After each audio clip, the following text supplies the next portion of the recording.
Ah ben écoutez, il n'est pas tout à fait innocent ce chien, ce labrador, il s'appelle Marius. C'est le chien de Torossian, le demi de mêlée de l'équipe de la section paloise, qui ne quitte pas d'habitude son maître et les joueurs de la section, mais qui là est venu faire un tour dans le camp des joueurs gallois de Clanecly et qui les surveille à l'heure de l'échauffement. Vous voyez, à l'heure du rugby professionnel, on ne néglige rien, même les espions sont là. Il fait une revue d'effectifs. Le labrador Marius de son maître Torossian, ici sur votre écran, est venu jeter un œil du côté de l'échauffement des joueurs de Clanecly. Voilà pour la petite histoire de ce match. Tiens, avant d'entrer complètement dans le match, je vais vous proposer un journal maintenant, l'actualité du rugby, mais commenté d'une façon originale, commenté par l'école de rugby du Biarritz Olympique.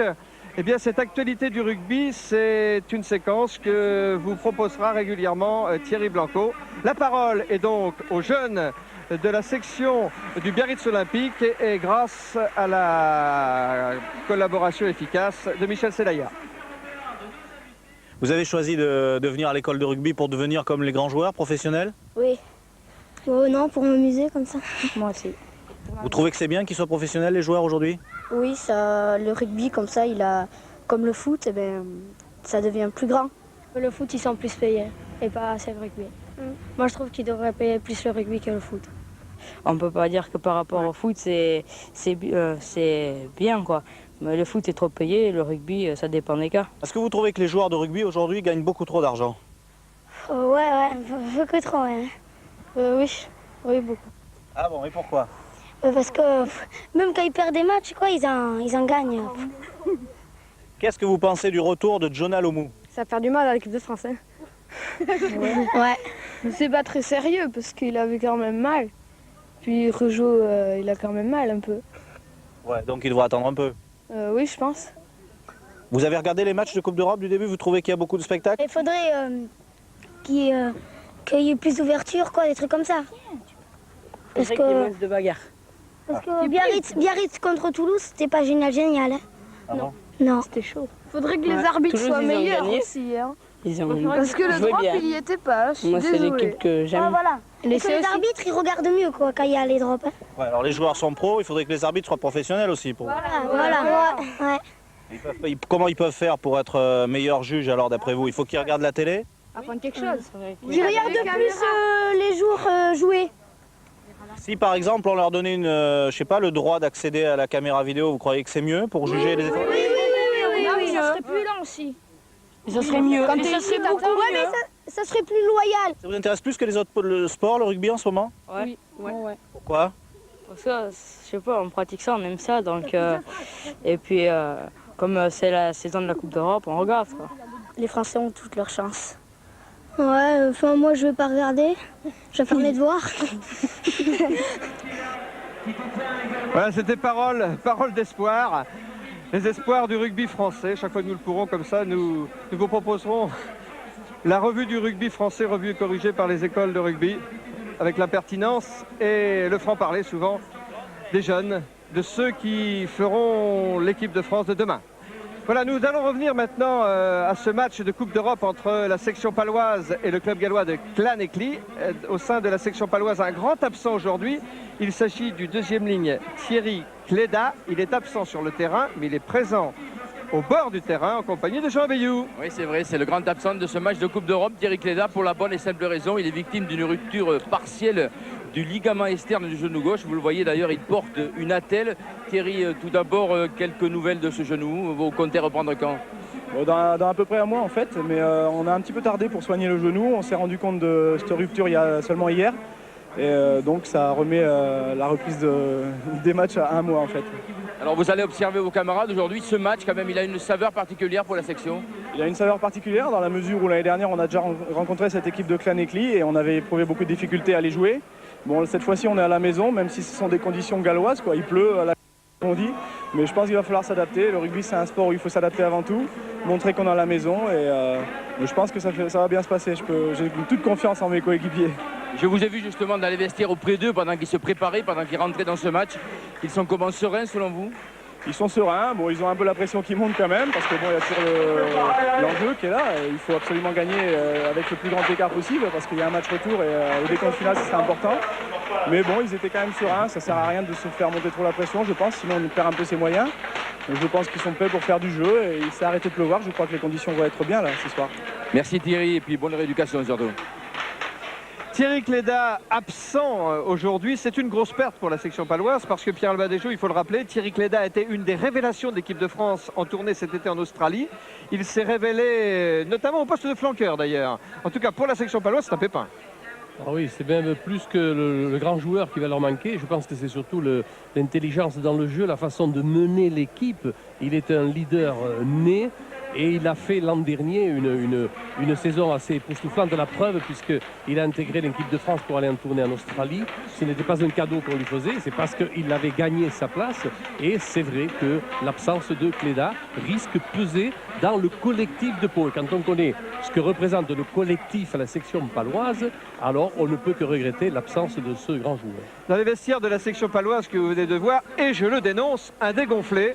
En l'occurrence, le pilier Pierre Triep-Capdeville, il nous avait promis, il avait fait le pari devant ses camarades à l'occasion de la tournée en Australie, de jouer ce match contre l'équipe de Clanecly teint en blond. Il n'est pas teint en blond aujourd'hui à la manière de Jean-Pierre Rive, je le dénonce vraiment. Pierre Triep-Capdeville est un dégonflé, mais nous lui pardonnerons beaucoup parce qu'il a autre chose à penser. Il a pensé à ce match. Alors voyons maintenant la revue de détail des joueurs de la section paloise qui vont être opposés dans quelques instants aux joueurs gallois de Clanecly. Avec le voilà, Pierre Triep-Capdeville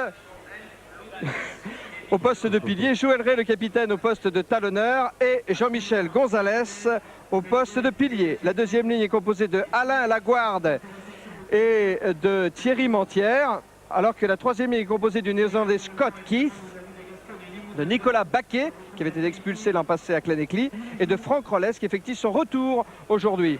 Frédéric Torossian est le demi de mêlée. Le demi d'ouverture est David Ocagne. La ligne de trois quarts est composée de Yannick Martin. Retour de Frédéric Leloir, préféré à Gontinéac au poste de trois quarts centre, associé à David Dantiac. Le poste de trois quarts aile droit est tenu par Philippe Bernatsal et c'est Nicolas Brusque, le héros du week-end dernier, et qui joue donc aujourd'hui au poste d'arrière. Voilà pour la section paloise, alors que là vous voyez Libérateur, l'un des piliers remplaçants de la section paloise. Nous allons maintenant faire la revue de détail du club de Clanecly, avec comme pilier Rhys Jones. Des Jones, vous allez voir, il y en a à l'appel dans ce club.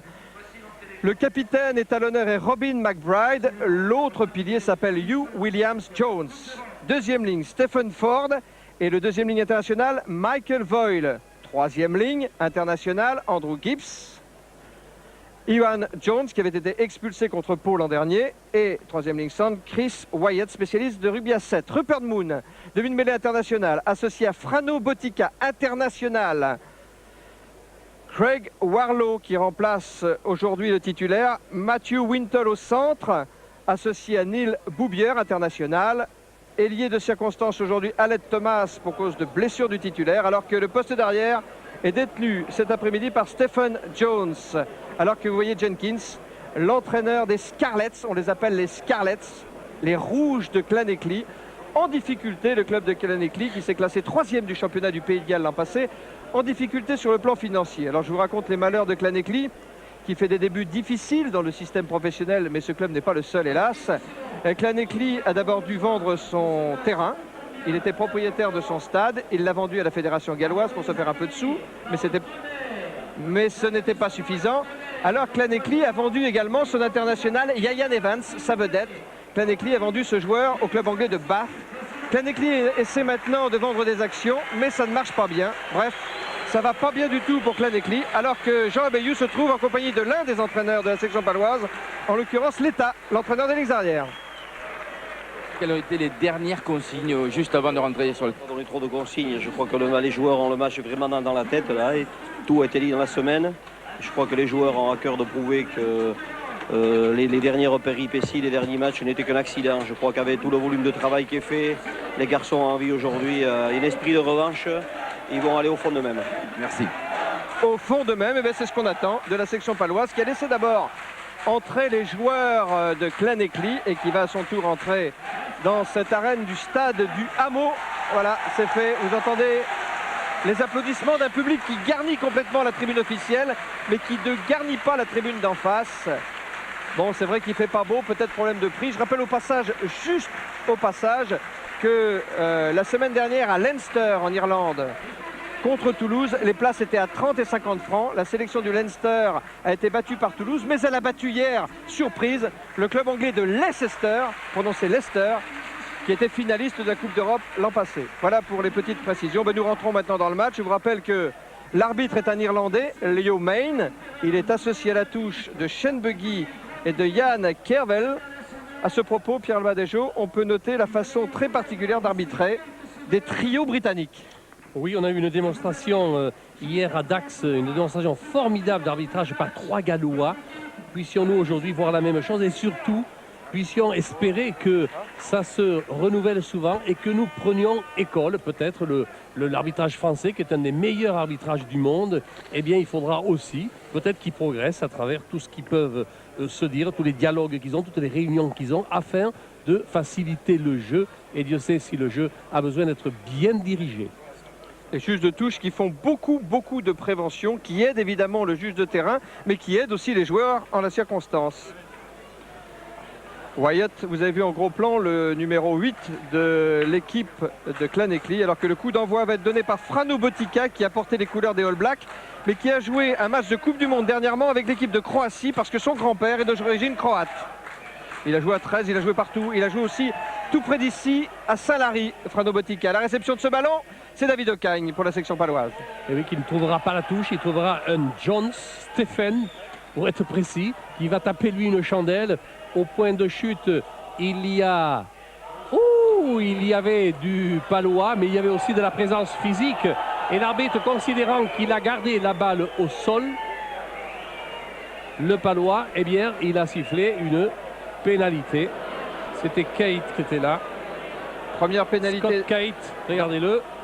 Il prend le caramel en même temps que le ballon. Ça, vous l'avez dit, ils ne l'ont pas épargné, Scott Keith.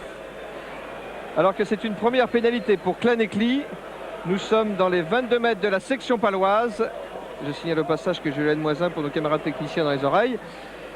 Et c'est donc Frano Botica qui va donc tenter cette pénalité dès la première minute du match sur cette première faute de Keith, le flanqueur de la section paloise qui a gardé la balle au sol. Mais pouvait-il faire autrement, le pauvre, lui qui s'est pris un bon bouchon.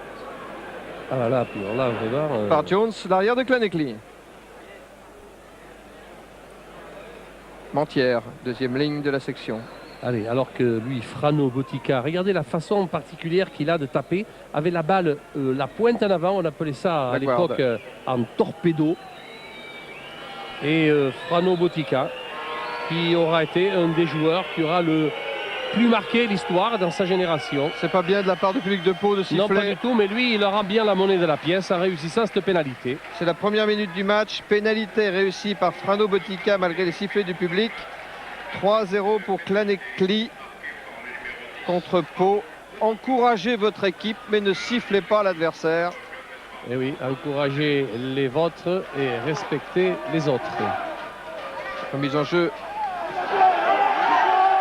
Il est beau le renvoi, il a fait les 10 mètres qu'il fallait. Il n'y a pas eu de réception de la part des Palois. Ce sont les Gallois qui ont récupéré la balle, mise au sol. Mais il y avait une faute sur la réception galloise. C'est donc une introduction pour Torossian, le demi de mêlée palois. Le clan des remplaçants. Peut-on dire les remplaçants aujourd'hui quand vous savez que avec le coaching, les remplaçants entrent pratiquement systématiquement en jeu? Oui, il n'y a plus de remplaçants de titulaires. On peut dire qu'on joue à 22 maintenant dans le rugby moderne. Torossian fait l'introduction. Torossian pour Ocagne. Une chandelle de récupération. Jones, l'arrière de Llanelli est à la réception. Arrêt. Arrêt de volée accordé. Arrêt de volée accordé. Alors, on a pensé que l'arbitre peut-être allait siffler quelques hors-jeu de la part des Palois qui étaient partis avant le coup de pied donné. Il devait s'arrêter, être remis en jeu par le buteur lui-même, Ocagne en l'occurrence. Mais il a laissé l'avantage de l'arrêt de volée aux Gallois et c'est très bien comme ça. Stephen Jones ici, l'arrière de Llanelli, qui a réussi cet arrêt de volée. Le ballon est en touche dans le camp de Llanelli. Ici c'est la Guarde, le deuxième ligne. Et devant lui, Pierre Triep Capdeville. de balle Mentière pour la section paloise. Ouais, elle est bonne, la prise de balle. Et ça permet aux Palois de pouvoir se regrouper. Mais il y avait un contournement du môle par des joueurs de Galles qui se font sanctionner 40 mètres des poteaux gallois à la portée de fusil de Ocagne. Mais il est préférable actuellement avec le rugby tel qu'on le pratique. Peut-être qu'il va le tenter, il ne va pas le tenter. Oui, il a fait signe à l'arbitre qu'il allait le tenter. Et souvent dans ces mêmes conditions, il est préférable de se rapprocher de la ligne de but adverse, sachant qu'on a la remise en jeu pour soi. Donc on choisit son preneur de balle. Ici on a vu Mentière qui a pris ce merveilleux ballon, alors que Ocagne se prépare à tenter la pénalité. Alors que la section paloise est menée, je vous le rappelle, 0-3 par Clanecly ici au Stade du Hameau en match de Coupe d'Europe de rugby. 4e minute de la première mi-temps. L'occasion pour David Ocagne d'égaliser. Pratiquement pas devant. Il va tout court. Ou peut-être pas. Si. Ça passe. 3-3. Ah, c'était juste. Il y avait ce qu'il fallait, mais c'était juste. Hein. Ah ouais, elle a frôlé la barre transversale. Mais l'essentiel, c'est qu'elle est passée par-dessus. Voilà, tel était le but fixé par David Ocagne. Et telle a été sa réussite. Ce ballon qui est monté très haut, et puis qui est tombé subitement comme ça. On aurait pu penser qu'il tombait devant, mais non. J'ai remarqué dans la tribune l'un des responsables de France A, Serge Gabernet. À la réception, Rolles. Rolles, qui est un bon numéro 8 de métier dans l'axe ici. C'est pour le jeune arrière Brusque. Nicolas Brusque vient de trouver cette touche, oui. Nicolas Brusque, qui, quand il aura l'occasion de s'intercaler, amènera aussi beaucoup de vivacité, beaucoup de rapidité au joueur offensif, qui est à l'origine de beaucoup d'essais de ses ailiers. Robin McBride fait la remise en jeu. Ici, c'est Ford, mais finalement c'est Voile qui a pris la balle, alors que l'arbitre a sifflé. Monsieur Main a sifflé. Ouais, il considère que la remise en jeu n'était pas droite, donc il y aura une mêlée à 15 mètres de la touche, car tel est le règlement pour Frédéric Torossian. Sortie Torossian, bien sûr. Non, l'arbitre vient s'écrouler la mêlée côté gauche. Il fait le tour, il va un petit peu. Clanecly, c'est le 1, Jones. Sermonné Jones. Et puis Jean-Michel Gonzalez, qui est pilier droit de la section paloise aujourd'hui. Torossian a fait l'introduction. Oh, la balle est toujours pour Torossian, petit côté. Ah, mésentente entre Torossian et Philippe Barassal qui a glissé. La balle est toujours pour les Palois sur la ligne médiane. Torossian franchit la ligne médiane avec le soutien de Baquier qui essaie d'échapper. Plaqué par Wyatt. Récupération du ballon Ray. En avant de David Ocagne. De bonnes intentions dans les récupérations de balles au sol. Quand les Palois sont porteurs du ballon, Torossian 2 fois, 3 fois a relancé le jeu. Et puis au moment où ils ont donné un peu d'air, eh bien, il y a eu cette faute de main. C'est en avant. Il explique la mêlée à l'avantage de Moon. Rupert Moon. Oui, ancien demi-mêlée de l'équipe de Galles, d'origine anglaise d'ailleurs, soit dit au passage. Rupert Moon qui forme avec Frano Botica la paire de rêve de Clanecly. Jones, l'arrière. Nicolas Brusque qui est à la réception. Ouais, de Nicolas Brusque qui a tapé une chandelle. Pas trop en profondeur, pas assez. Wintel. Et il y avait du hors-jeu. Alors que Wintel avait récupéré cette balle pour les Gallois. Ce fameux hors-jeu où les joueurs n'ont pas le droit de faire action vers le ballon tant qu'ils ne sont pas remis en jeu. À côté de Jenkins, l'entraîneur, vous avez aperçu Nigel Davis, le centre international qui est blessé et qui ne joue pas aujourd'hui pour Clanecly. Alors que c'est l'ailier Warloff qui, lui, sera le second buteur s'il le fallait à la place de Botica. Oui, parce qu'en fait, Warlow, c'est d'abord un demi d'ouverture dans l'équipe réserve de Clanecly, mais comme les titulaires sont blessés aux ailes aujourd'hui, eh bien, il se retrouve ailier pour la circonstance. Mais il garde aussi ses aptitudes à buter, Warlow. C'est la raison pour laquelle aussi il a été sélectionné. Remise en jeu effectuée par McBride. Voile a détourné cette balle pour son pack. Oui, Jones qui a été le premier relayeur, et puis il y a eu cette percussion collective qui n'a rien donné, si ce n'est que la mêlée qui va avoir lieu, eh bien, restera toujours à l'avantage de Clanecly. Et c'est une ligne de 22 mètres. Hein. Une mêlée sur les 22 mètres de Pau avec une introduction Moon. Et pourtant, ils ont une drôle de façon de se mettre en position offensive. Voilà. À ce propos, on pourrait signaler que le terrain de Pau est très particulier puisque l'embut est l'embut le plus long qu'on puisse avoir en championnat puisqu'il fait 22 mètres. Oui, réglementairement, c'est tout ce qu'on peut faire au maximum. 22 mètres, retour à l'intérieur. Sur l'arrière, Jones, mise au sol, le regroupement. On a gardé la balle. Non, c'est les Palois, dit l'arbitre. Alors que là-bas, on s'explique du côté opposé. C'est pas bien, il faut se calmer. Calmez-vous. Je dirais calmer Jeanne. Qu'est-ce qui se passe? Pierre Capdeville, il va se faire avertir. Est-ce qu'il a brouté un peu d'herbe? Non, ça y est, ça s'arrange.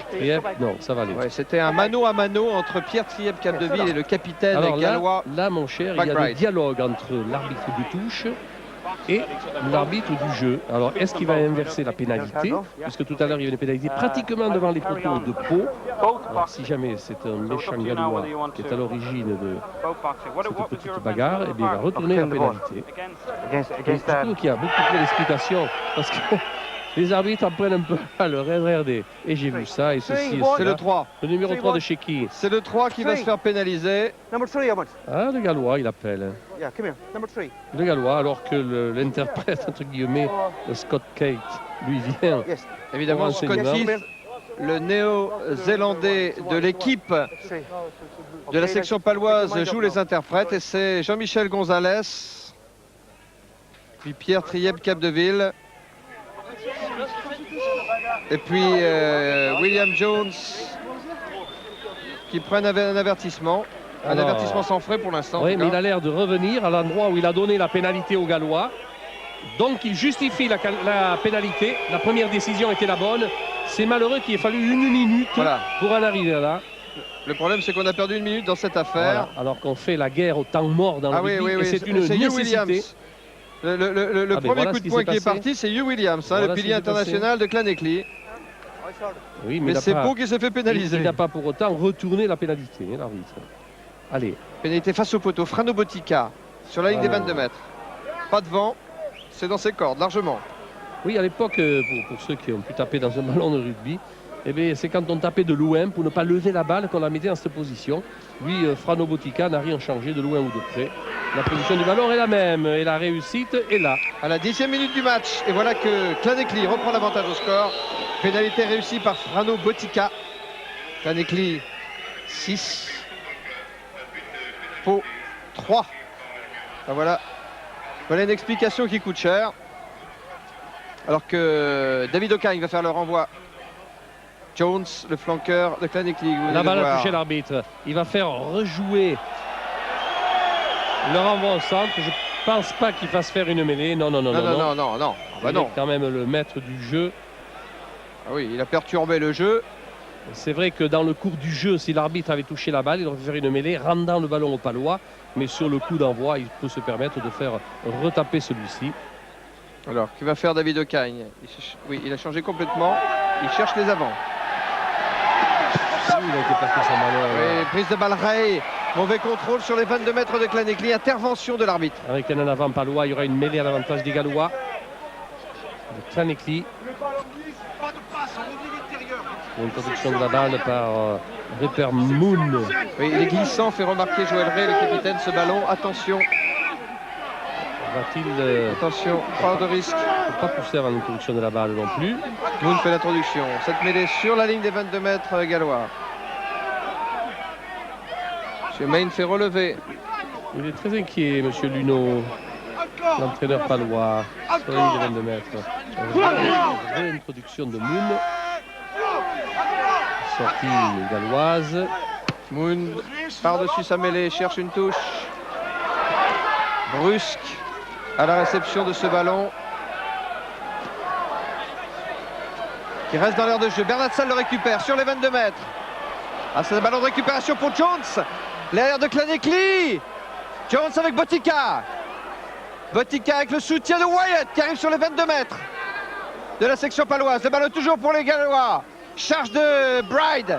McBride plaqué. Ballon libéré toujours pour les Gallois qui avancent dans l'axe profond. Jones maintenant qui se retourne. La balle est pour un autre Jones. À l'avant, monsieur l'arbitre à l'avant. Pénalité en jeu, dit-il, des Palois.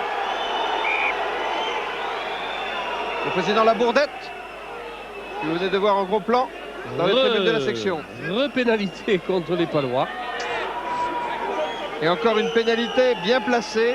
Donc une belle occasion encore offerte à Frano Botica d'aggraver la marque. Pénalisé Jean-Michel Gonzalez. Et Frano Botica, auteur déjà des 6 points de Clannecly. Le regroupement, Pierre, qui a eu là, c'est une position d'hors-jeu sur un regroupement. Oui, voilà. Exactement comme on peut être hors-jeu sur une mêlée. Il faut toujours venir et se tenir derrière les pieds du dernier participant au regroupement. C'est ce que l'on verra tout à l'heure à la mi-temps, voilà, expliqué par François Triot. Oui, puisque nous vous proposerons... Et vous comprendrez très bien comment on juge les hors-jeux sur une mêlée classique. Restez avec nous à la mi-temps. Chaque mi-temps, nous vous proposerons comme ça une petite séquence, histoire de décoder. Et là, ça sera effectivement axé sur le hors-jeu sur mêlée. Frano Botica, alors que Clannecly mène 6-3. Clannecly mène 9-3 maintenant, c'est la 14e minute de cette première mi-temps. Botica est en train d'installer son club en tête de ce match. Clannecly mène 9-3. Pierre, Pau doit se reprendre. Oui. Oui, avec Jean-Louis Luneau. Jean-Louis, apparemment, vos craintes étaient justifiées. Cette équipe du Pays de Galles est coriace. Clannecly met la pression pour l'instant. C'est une équipe très solide, très bonne au niveau de la conquête, très grosse charnière, une équipe très complète dans toutes ses lignes. Et puis nous, toujours des petites erreurs de conservation de balles. Et puis on tombe sur un très gros buteur, Botica, qui 3 pénalités, 3 points. Donc on est mené pour l'instant. Donc il va falloir un petit peu qu'on soit un peu plus vigilant au niveau de la conservation et qu'on fasse surtout du jeu pour pouvoir revenir au score. Bernat Salle, une relance pour Pau. Il glisse Bernat Salle. Dantiac. Dantiac franchit la ligne médiane. Dantiac toujours. Dantiac passe pour Wyatt. Le 3e ligne centre de Clannecly qui provoque un maul. Mais elle est ouverte. La balle pour Moon. Moon par-dessus sa mêlée. Dans les bras de Nicolas Brusque. Brusque. Oh là, beaucoup de pieds, direct en touche. Et trouve la touche.